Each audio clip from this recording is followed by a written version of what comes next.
রাজনৈতিক নৌকা মাটিতে চলে, রাজনৈতিক নৌকা ওই যে ওই কিসের চৌরাস্তার মাথায় উপরে বসে থাকে, ছাদের উপরেও থাকে, কিন্তু ওই নৌকা চলার না, ঠিক কি ঠিক না? এখন অবশ্য দেখাও যায় না, আগে সব জায়গায় দেখতাম, এখন দিয়ে দেখা যায় না। কই কই হ্যাঁ ভাঙি ফেলছে।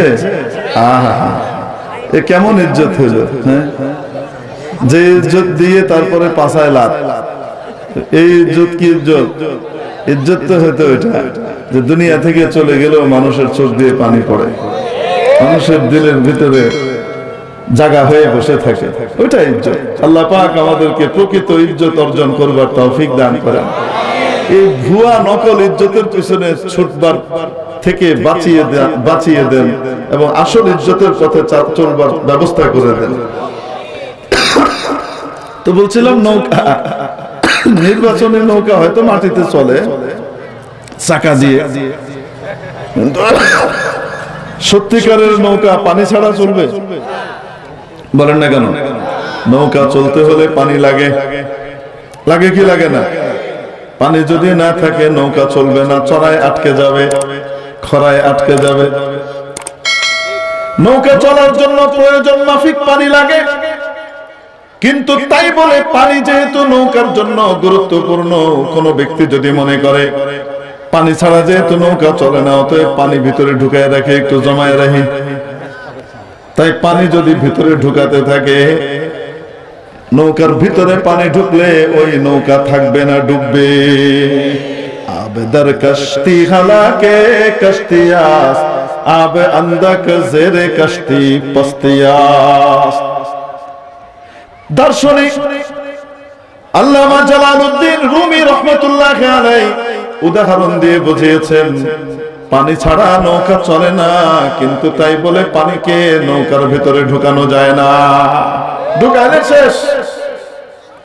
তেমনি ভাবে দুনিয়া ছাড়া দুনিয়ার জীবন চলে না, দুনিয়াতে চলতে হলে সম্ভব কিছু না কিছু দুনিয়ার দরকার আছে না নাই? তাই বলে দুনিয়াকে যদি কেউ ভেতরে দিলের মধ্যে ঢুকিয়ে নেয়, তাহলে জীবনের নৌকাটাও শেষ হয়ে যাবে, ধসে যাবে, ঠিক কিনা? জান্নাতের নৌকা ডুবে যাবে, দিলে ঢুকতে দেওয়া যাবে না, বাহিরে। এজন্য কারো কাছে টাকা পয়সা থাকলেই যেন আমরা কুধারণা না করি। একবার এক লোক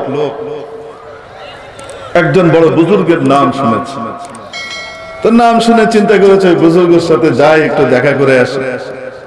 বুজুর্গের কাছে গিয়েছে, অনেক দূর সফর করে, মানুষের কাছে জিজ্ঞেস করে বুজুর্গের বাড়ি বের করেছে, দেখে আলিশান বাড়ি। কি বাড়ি? ওরে বাপরে, আলিশান বাড়ি, ঝকমকে জৌলুসপূর্ণ, এটা ওইটা, এখানে ই গাছ লাগানো, ওখানে ওই লাগানো, এখানে ফোয়ারা লাগানো, কি সুন্দর ভাই, বাপরে বাপ। সেই লোক মনে মনে খুব ব্যথিত হলো, আর চিন্তা করলো কার কাছে আসলাম, এত দূর থেকে মেহনত করে কষ্ট করে চেষ্টা করে আসলাম, কার বাড়িতে আসলাম? এ কিসের আল্লাহ? তো দুনিয়ার ভিতরে ডুবে আছে, এত আলিশান বাড়ি তার।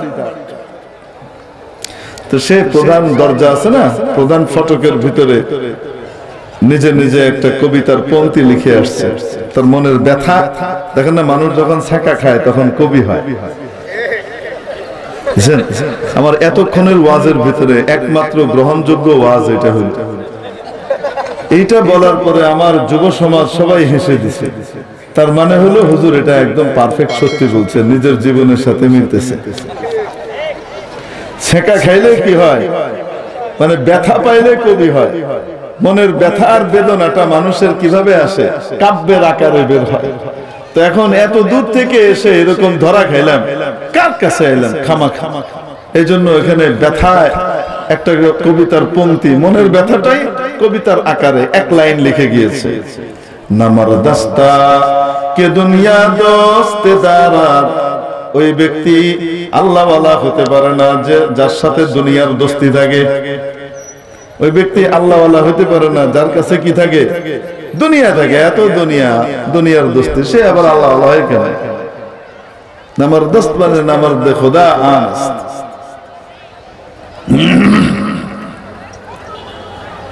তারপরে সে চলে গিয়েছে, ফিরতি পথে এক জায়গায় হঠাৎ সে ঘুমিয়ে গেছে, খুব ক্লান্ত, ঘুমিয়েছে। তো ঘুমের মধ্যে স্বপ্ন দেখে হাসরের ময়দান কায়েম হয়ে গেছে। কি হয়ে গেছে? হাসরের ময়দান কায়েম হয়েছে, এবং হাসরের ময়দানের মধ্যে মানুষ ছুটোছুটি করছে যার যার মতো, এবং তার কিছু নেকির টান পড়ে গেছে। এই নেকির টান পড়ার কারণে এখন সে জাহান্নামে যাওয়ার উপযুক্ত হয়ে গেছে, জান্নাতে যেতে পারছে না। কিছু নেকি তার দরকার। এরকম আরো অনেক লোক যাদের কিছু নেকি দরকার, এদিক ওদিক ছুটে বেড়াচ্ছে, কিন্তু নেকি পাচ্ছে না, কেউ দিচ্ছে না। হঠাৎ একজন খবর দিল ওইখানে এক লোক দাঁড়িয়ে আছে, সে দান খয়রাতের নেকি বিলি বন্টন করছে। সে কি করছে? দান খয়রাতের নেকি বিলি বন্টন করছে, যেই যায় তাকেই দেয়।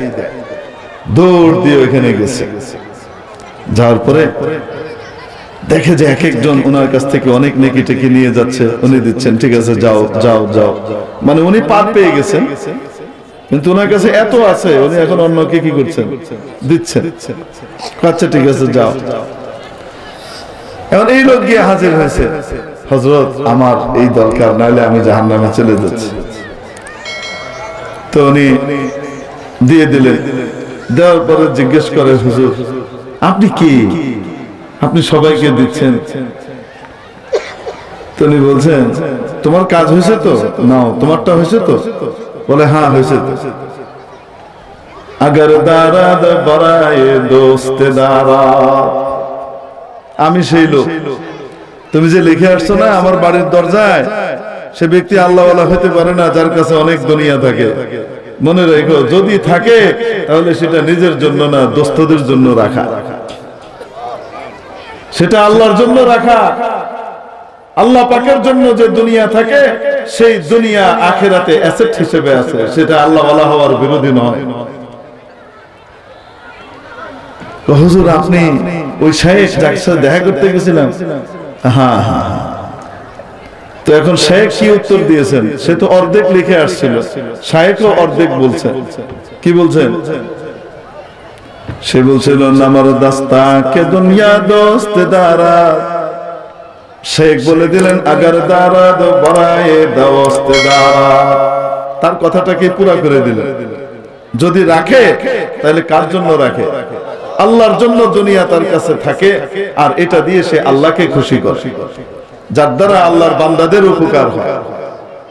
এখন ঘুম থেকে ওঠার পরে সে মনে করলো বড় ভয়ঙ্কর স্বপ্ন দেখলাম, আমি শাইখের ব্যাপারে এত বাজে ধারণা করলাম, তাড়াতাড়ি যাই, যে শাইখকে স্বপ্ন বলবো যে হযরত আমি তো এই স্বপ্ন দেখছি হাসরের ময়দান, এবং আল্লাহর কাছে আপনি অনেক প্রিয়, আপনি সবাইকে দিচ্ছেন। যে যখন দরজায় পৌঁছাইছে, যে দেখে ও তো অর্ধেক লাইন লিখে এসেছিল, আর অর্ধেক যেটা স্বপ্নে দেখছে সেটা পাশে লেখা। সেটা কোথায় লেখা? পাশে লেখা। মানে সেম জিনিস আল্লাহ রাব্বুল আলামিন তার শাইখকে দেখায় দিয়েছেন। এখন উনি ওইখানে লিখে দিয়েছেন। এজন্য কারো কাছে দুনিয়া থাকলে সে দুনিয়াদার হয় না, দুনিয়ার মহব্বত দিলে ঢুকলে দুনিয়াদার হয়।